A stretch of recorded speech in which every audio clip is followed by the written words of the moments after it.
Al-Falah medical కాలేజ్‌లో చదివిన ఇంకా 200 మంది కుక్కలు, డాక్టర్లు, ఈ గడ్డం ముల్లగాళ్ళు, టోపీ ముల్లగాళ్ళు ఈళ్ళు ఇంకెప్పుడు పట్టుకుంటారు సార్? పట్టుకున్నారా? లేదా? ఏంది సార్? చాలామంది ఎదురు చూస్తున్నారు సార్.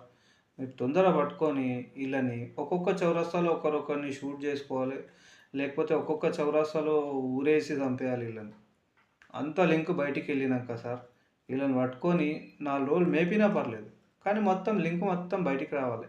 ఇంకా ఈడ ఎంతమందున్నారు? మన దేశంలో, మన ఇంట్లో ఉన్నోళ్ళు ఎంతమందున్నారు కొండగొర్లు, ఈ టోపీ ముల్లగాళ్ళు. ఎందుకంటే ఈళ్ళ చదువులోనే అదే ఉంది గదా సార్!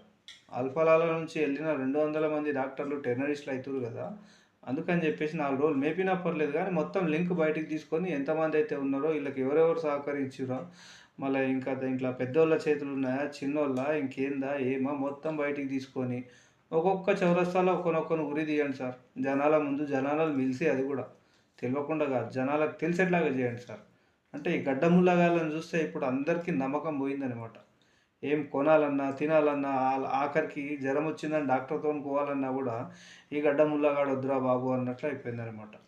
అందుకని చెప్తున్నా సార్, ఉన్న నిజాలన్నీ తీసుకొని ఈళ్ళని తొందరగా ఊరేసేయండి. ప్రతి చౌరస్తాలో ఒకరినొకరిని ఊరేయండి సార్. జనాలను పిలిచి జనాల ముందల ఊరేస్తే ఇటువంటి కథలు ఇంకెవడు చేయడు సార్.